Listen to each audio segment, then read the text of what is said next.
Hello everyone, economic holic JBJ family में आपका most welcome है। आई होप आप सब हैप्पी और हेल्दी होंगे। लास्ट लेक्चर में हमने इंडिफरेंस कर्व किया था, आज हम करेंगे budget line. Theory of the consumer equilibrium को कंप्लीट अंडरस्टैंड करने के लिए जरूरी है कि उससे पहले हम बजट लाइन को देख लेते हैं कि बजट लाइन क्या होते हैं। बजट लाइन को प्राइस लाइन भी बोलते हैं। अब हमें पता है कि जो रैशनल कंज्यूमर होता है उसका मोटिव क्या होता है, जो उसके पास लिमिटेड इनकम होते हैं उसी इनकम से उसकी यूटिलिटी तो उसको मैक्सिमाइज करना।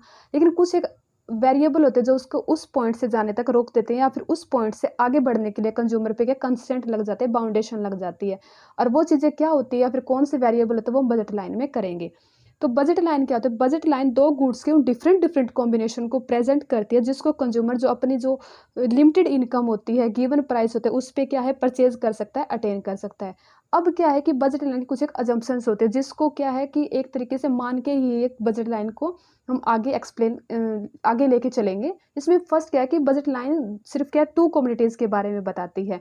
कि ये नहीं कि बजट लाइन की दो से ज़्यादा के बारे नहीं, वो सिर्फ दो गुड्स के बारे में बता सकते हैं कि कंज्यूमर अपने जो इनकम है उस इनकम को खर्च करके क्या क्या कॉम्बिनेशन उन गुड्स के ले सकता है। फिर उसके बाद है इनकम ऑफ द कंज्यूमर की, जो इनकम होती है कंज्यूमर की वो लिमिटेड होती है और उसी इनकम को वो सिर्फ दो गुड्स पे ही खर्च कर सकता है, दो से ज़्यादा गुड्स पे खर्च नहीं कर सकता है। अब उसमें क्या है, जो मार्केट प्राइस जो प्राइस ऑफ द कमोडिटीज है उसके बारे में कंज्यूमर को फुल इन्फॉर्मेशन होती है। इसमें नेक्स्ट क्या है कि जो कंज्यूमर की जो टोटल इनकम होती है या फिर जो लिमिटेड इनकम होती है उस इनकम को वो कंप्लीटली उन दो गुड्स पे खर्च करेगा। ये नहीं है कि वो कुछ सेव करेगा। अगर वो सेव करेगा तो वो मैक्सिमम पॉइंट होता है या फिर एक तरीके से उसके हाईएस्ट पॉइंट हाईएस्ट यूटिलिटी होती है वहाँ तक नहीं पहुँच पाता। इसलिए इसमें क्या है एजम्पशंस में बजट लाइन में कि जो कंज्यूमर होता है वो उसके पास जितनी इनकम होती है उस इनकम को कंप्लीटली खर्च करेगा। इसको हम एग्जाम्पल के फॉर्म में ले लेते हैं। मान के चलते कंज्यूमर के पास 50 रुपये उसकी लिमिटेड इनकम है, उसी इनकम को वो दो गुड्स पे खर्च कर सकता है। अब इसमें इनडिफरेंस करो की तरह कंज्यूमर पे कोई बाउंडेशन नहीं कि वो दो गुड्स के कॉम्बिनेशन को परचेज करे, नहीं, वो सिर्फ अपनी जो ऑल इनकम है उसके 50 रुपये वो सिर्फ किसी एक गुड्स पे भी खर्च कर सकता है दोनों में से। वो डिपेंड करता है कि वो उसके कॉम्बिनेशन परचेज करेगा या सिर्फ जो एक्स कमोडिटीज है उस पर सारे खर्च करेगा या फिर वाई कमोडिटीज सारी क्वांटिटी पे खर्च करेगा। वो डिपेंड करता है कि सेल्फ एक प्रीफ्रेंस पे डिपेंड करता है।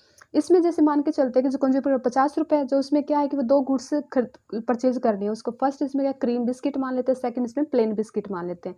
क्रीम बिस्किट क्या है, उसके प्राइस क्या है 10 रुपये पर पैकेट होता है और प्लेन बिस्किट क्या 5 रुपये पर पैकेट होता है। अब उसके पास 50 रुपये मान के चलते फर्स्ट में, तो क्या कर सकता है कि या तो वो अपने जो 50 रुपये है उससे क्या है कि 5 जो क्वांटिटी है यूनिट है वो जो एक्स कम्युनिटी है क्रीम बिस्किट उस पर खर्च कर सकता है, या फिर क्या है जो अपनी 50 रुपये है वो जो प्लेन बिस्किट है 5 रुपये जिसकी प्राइस है उस पर क्या है उसके 10 यूनिट परचेज कर सकता है। वो डिपेंड करता है कि वो क्या चूज़ करे। जैसे फर्स्ट वाले में क्या है कि उसने ये चूज़ किया जो प्लेन बिस्किट है उसके वो 10 यूनिट लेगा और जो क्रीम बिस्किट है उसके वो कोई यूनिट नहीं ले रहा है। सेकंड उसके पास एक तरीके से और कॉम्बिनेशन क्या है कि वो या तो जो क्रीम बिस्किट उसके 1 यूनिट ले सकता है या फिर प्लेन बिस्किट की 8 यूनिट ले सकता है, दोनों की कॉम्बिनेशन मिला के। अब इसमें सी में क्या ऐसे क्या जैसे वो क्रीम बिस्किट के जो वो एक तरीके से क्या है इसमें जो यूनिट को इंक्रीज करेगा तो उसमें प्लेन बिस्किट जो यूनिट है उसकी क्या है कि यूनिट को उसको डिक्रीज करना पड़ेगा। अब इसमें जो लास्ट वाले इसमें कॉलम में बजट एलोकेशन बता रखा है। बजट एलोकेशन क्या होता है कि एक तरीके से जो अपनी इनकम है उसके हम क्या क्या कॉम्बिनेशन को परचेज कर सकते हैं। अब कॉम्बिनेशन को परचेज करने से पहले जैसे कि मैं आपको एक इक्वेशन की फॉर्म में देखते हैं कि इनकम है, इनकम हम किस पे खर्च करें। अपने पास दो कमोडिटीज है, एक्स कमोडिटी और वाई कमोडिटी। अब जो एक्स कमोडिटी है उसके हम कितनी क्वांटिटी ले रहे हैं वो उसके प्राइस पे डिपेंड करता है। अब वाई जो कमोडिटी है उसके हम कितनी यूनिट लेंगे वो उसके प्राइस पे डिपेंड करता है। अगर हम जो क्या है कि दोनों गुड्स के कॉम्बिनेशन ले रहे हैं या फिर हम सिर्फ एक गुड्स पे खर्च करें तो हम क्या करेंगे, जितनी हमने यूनिट ली है उसके अगर हम प्राइस से मल्टीप्लाई करेंगे तो हमारे इनकम को शो कर देता है।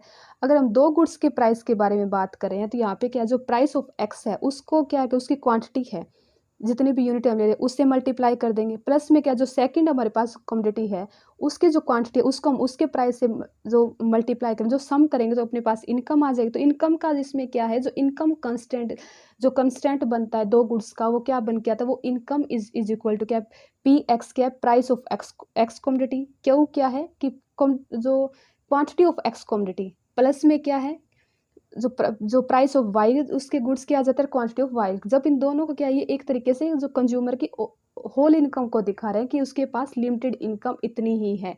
अब इनमें से अगर क्या है कि अगर हमारे पास है कि इनकम का पता है कि हमें कंज्यूमर की कितनी इनकम है, हमें गुड्स की, क्योंकि ये मान के चलते हैं कि इनकम लिमिटेड होती है जिसका पता होता है, प्राइस के बारे में हमें पता होता है क्योंकि वो पहले से गिवन होता है। फिर उसके बाद में क्या, लेकिन अगर आप दोनों में से किसी एक क्वांटिटी का पता है कि कंज्यूमर एक्स की इतनी क्वांटिटी परचेज करेगा, तो हम क्या सेकंड जो क्वांटिटी बच जाती है मान के चलते हैं वाई की, उसको भी हम क्या है इक्वेशन की फॉर्म में मैथमेटिकली वे में फाइंड कर सकते हैं। ये तो देख इक्वेशन की, वापस हम टेबल की फॉर्म में आते हैं।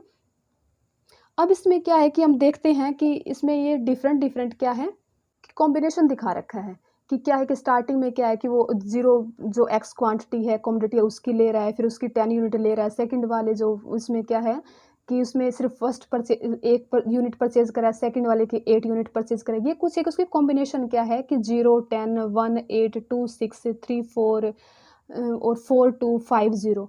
ये है इसके एक तरीके से, इसको बोलते हैं बजट सेट।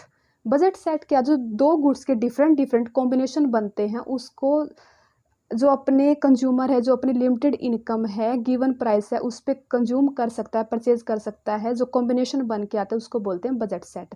अब जब इन्हीं बजट सेट को हम क्या ग्राफिकली प्रेजेंट करेंगे तो क्या वो बजट लाइन में कन्वर्ट हो जाएंगे। अब इसमें आप ना एक दो कॉम्बिनेशन को ध्यान से देखो, इसमें फर्स्ट वाला के जो एक कॉम्बिनेशन बनता है और लास्ट वाला एफ कॉम्बिनेशन बनता है।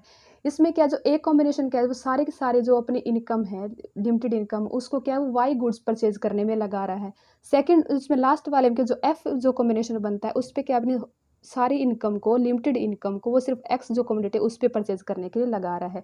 ये क्या एक ऐसे पॉइंट बन जाते हैं दोनों पॉइंट को, जब क्या जो हमें पता है कि जो ऑल इनकम है वो एक्स पे की परचेज करेगा, अच्छा ऑल इनकम को वाई पे परचेज करें। जब उन दोनों पॉइंट को हम आपस में मिलाते हैं तब भी बजट लाइन बन जाती है। और उनके जो बीच के कॉम्बिनेशन बनते हैं वो तो फिर पता चल ही जाता है कि अगर किसी एक्स जो कॉम्बिनेटिव उसकी यूनिट को इंक्रीज करे तो वाई की तो लाजमी उसको सेक्रीफाइस करनी पड़ेगी। अब हम क्या करते हैं कि इसको हम ग्राफिक फॉर्म में देख लेते हैं। हाँ तो डायग्राम में क्या, इसमें क्या है जो ये है ए पॉइंट और बी पॉइंट बन के आ रहे हैं। ए वाला पॉइंट क्या है, ये ए वाला पॉइंट है जिसपे क्या कंज्यूमर अपनी जो ऑल इनकम होता है वो सिर्फ वाई कमोडिटी परचेज करने के लिए खर्च करता है। और जो बी पॉइंट है उस पॉइंट पे क्या है कंज्यूमर अपनी जो होल इनकम होती है, लिमिटेड इनकम होती है, वो उसके लिए क्या है सिर्फ एक्स कमोडिटी उसको परचेज करेगा। जब इन दोनों को मिला देते हैं तो बजट लाइन बन जाती है। बजट लाइन वैसे भी बन जाती है अगर हम इसमें कॉम्बिनेशन डाल के करते हैं कि जिसमें क्या फर्स्ट वाले में वो एक कॉम्बिनेशन पे क्या परचेज करा है, बी पे जो हमारे पास बजट सेट आए थे वो भी उससे भी ड्रॉ कर सकते हैं। अब इसमें जो ए पॉइंट बनता है कि income divide by P Y दे रखा है और बी पे क्या income divide by P X दे रखा है। ये वो पॉइंट होती हैं जहाँ पे क्या है कि जो इनकम है वो एक गुड्स पे खर्च की जाती है, कि जब इनकम एक पे खर्च की जाती है तब ए पॉइंट पे क्या बन रहा है इसकी स्लोप कि जो income divide by P X P Y आ जाता है, income divide by P X आ जाता है। अब स्लोप क्या होती है, स्लोप होती है ओ ए डिवाइड बाय ओ बी, कि जो ओ वाई एक्स का होता है उस पॉइंट पे कि जो वाई एक्सिस पे है ओ ए है और जो एक्स एक्सिस पे ओ ए है उसको जब हम क्या ओ ए को हम डिवाइड करेंगे ओ बी को तो वो क्या है वो स्लोप होती है। और स्लोप क्या है, स्लोप इक्वल होती है कि the slope of the budget line is the equal to the ratio of the prices of two goods. जो प्राइस होते हैं दो गुड्स के उनके रेशियो के इक्वल क्या आते हैं वो स्लोप होती है। वो हम आगे करेंगे इसको, पहले हम ये देख लेते हैं कि जब जो अपनी बजट लाइन है वो एक तरीके से शिफ्ट क्यों करती है, उसके पीछे क्या रीज़न है। अब हमें ये पता है कि जो कंज्यूमर है उसको एक हाईएस्ट पॉइंट पे जाने से कौन सी चीज़ें रोकती है, वो रोकती है उसकी इनकम कितनी है और प्राइस कितनी है। अब हम यहाँ पे ये देख लेंगे अगर क्या है कि इनकम इंक्रीज हो रही है या डिक्रीज हो रही है, फिर क्या गुड्स के जो एक्स गुड है उसके प्राइस चेंज हो रही है, फिर वाई गुड के प्राइस चेंज हो रही है, तब वो किस तरफ वो मूव करेगी बजट लाइन। तो इसमें फर्स्ट क्या है, इसको डायग्राम के फॉर्म में देख लेते हैं। जब हम ये मान के चलते हैं जो एक्स गुड है उसके प्राइस जब चेंज होते हैं तब लाइन किस तरफ मूव करती है। अब हम मान के चलते हैं स्टार्टिंग में जो प्राइस लाइन होती है वो होती है पी एल होती है। अब अगर एक्स जो कमोडिटी थे उसके प्राइस कम हो गए हैं, तब कम हो गए तो वो क्या करेगा कंज्यूमर ज़्यादा परचेज कर पाएगा, तो उसकी वजह जो पी एल है वो शिफ्ट होगी right side, P L dash पे आ जाएगी। अब हम क्या करते हैं कि अगर बाई चांस ये होता है कि जो प्राइस होते हैं जो एक्स कमोडिटीज़ के वो इंक्रीज़ होने की बजाय वो डिक्रीज़ होने की बजाय इंक्रीज़ हो जाते हैं, मतलब मान के चलते पहले प्राइस 5 रुपये थे अब प्राइस 10 रुपये, तो वो क्या है जो एक्स की वो कम कमोडिटी परचेज कर पाएगा, तो क्या है कि जो प्राइस है वो इनवर्ड शिफ्ट हो जाती है। जैसे आप डायग्राम में देख सकते हैं इसमें क्या है वो अंदर की लेफ्ट साइड शिफ्ट हुई है। अब ये तो सिर्फ होता है जो एक्स कमोडिटी में चेंज होता है। अब हम देखते हैं वाई कमोडिटी में चेंज तब क्या होता है, इसमें डायग्राम में देख लेते हैं। स्टार्टिंग में प्राइस लाइन तो पी एल पे होती है। अब यहाँ पे जब वाई जो कमोडिटी है उसके प्राइस जब डिक्रीज हो रहे हैं तो जो लाइन होती है वो बाहर की तरफ शिफ्ट करेगी, राइट साइड की तरफ शिफ्ट करती है। तो पी एल से पी जो डैश एल पे आ जाती है। फिर उसके बाद क्या, अगर प्राइस कम होने के बजाय बढ़ जाते तो क्या है, जो बजट लाइन होती है वो अंदर की तरफ शिफ्ट होती है। इसमें सिर्फ ये है कि जो हमारे पास बजट लाइन, अगर कहीं ना कहीं प्राइस दोनों में से किसी भी गुड्स के चेंज हो रहे हैं, अगर प्राइस कम हो रहे हैं तो जो बजट लाइन होती है वो बाहर की तरफ जाती है, और प्राइस अगर कम हो रहे हैं वो अंदर की तरफ आते हैं। इसका क्या है कि जब हमारे पास प्राइस कम हो रहे हैं तो हम उसकी ज़्यादा क्वांटिटी लेंगे। ज़्यादा क्वांटिटी कैसे, जो बाहर की तरफ होती है कि हम एक यूनिट से आगे कहीं ना कहीं दूसरी यूनिट पे शिफ्ट कर रहे हैं, तो इसका इसी वजह से जो बजट लाइन है वो बाहर की तरफ शिफ्ट होती है। वो डिपेंड करता है कि किस गुड्स के प्राइस कम हो रहे हैं, जिसके प्राइस कम हो रहे हैं उसी की तरफ से हम मूव करेंगे। अब हम देख लेते हैं थर्ड में क्या है कि अगर कंज्यूमर की इनकम चेंज हो जाती है तब क्या होता है, जिसमें कि स्टार्टिंग में डायग्राम में देख लेते हैं। स्टार्टिंग में इनकम होती है पीएल होती है, तो पीएल होती है एक टाइम पे क्या, जो कंज्यूमर की इनकम बढ़ जाएगी तो वो इनकम बढ़ने से वो सिर्फ ये नहीं है कि वो एक गुड्स की ज़्यादा क्वांटिटी परचेज कर सकता है, वो दोनों गुड्स की परचेज कर सकता है। क्योंकि अगर उसमें क्या था, सिर्फ प्राइस चेंज हो रहा था, वो एक गुड्स का चेंज, तो सिर्फ एक तरफ से वो कहीं ना कहीं वो मूव कर रही थी। लेकिन यहाँ पे तो कंप्लीट इनकम चेंज हुई है। इनकम का वो उसका पर्सनल डिसीजन है कि दोनों में से किस गुड्स की कितनी क्वांटिटी उसको परचेज करनी है, सिर्फ एक पे खर्च करेगा या फिर दोनों गुड्स के कॉम्बिनेशन पे। तो इसका मतलब जब इनकम इंक्रीज होता है, जो अपनी बजट लाइन होती है वो क्या है कि बाहर की तरफ मूव करेगी, आउटसाइड अपवर्ड शिफ्ट हो जाती है। इसी तरह जब इनकम कम होती है तो ज़्यादा वो क्या करता है, अब उसके वो पास कम क्वांटिटी परचेज कर सकता है, तो अपनी जो बजट लाइन होती है वो अंदर की तरफ इनवर्ड शिफ्ट करती है। अब ये तो था इसमें। अब हम सिंपल देख लेते हैं क्या अफोर्डेबल है, कि जो कंज्यूमर हम ये मान के चलते हैं उसके पास जो लिमिटेड इनकम होती है वो उसी लिमिटेड इनकम को कंप्लीट तरीके से खर्च करेगा। वो एक तरीके से जो बजट लाइन तो वो कंस्टेंट लगा देते कि इससे बाहर नहीं जा सकता। बाहर वाला एरिया जो जितना भी होता है बजट लाइन से वो नॉट अफोर्डेबल होता है, नॉट फिजिबल होता है। अंदर वाला जितना भी जो बजट लाइन के जो अंदर का एरिया होता है वो क्या है, अफोर्डेबल होता है, बट ऑप्टिमम नहीं होता है।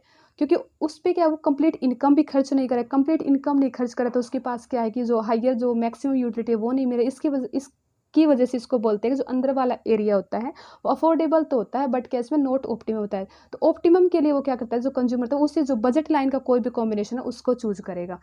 तो ये तो था बजट लाइन। आगे हम नेक्स्ट लेक्चर में कंज्यूमर इक्विलिब्रियम के बारे में देखते हैं। तो वीडियो वॉच करने के लिए थैंक यू सो मच। अगर आपको वीडियो अच्छी लगी है तो लाइक करें, अगर नहीं लगी तो डिसलाइक करें, अपना फीडबैक ज़रूर दें। तब तक हैप्पी रहिए, हेल्दी रहिए। Thank you.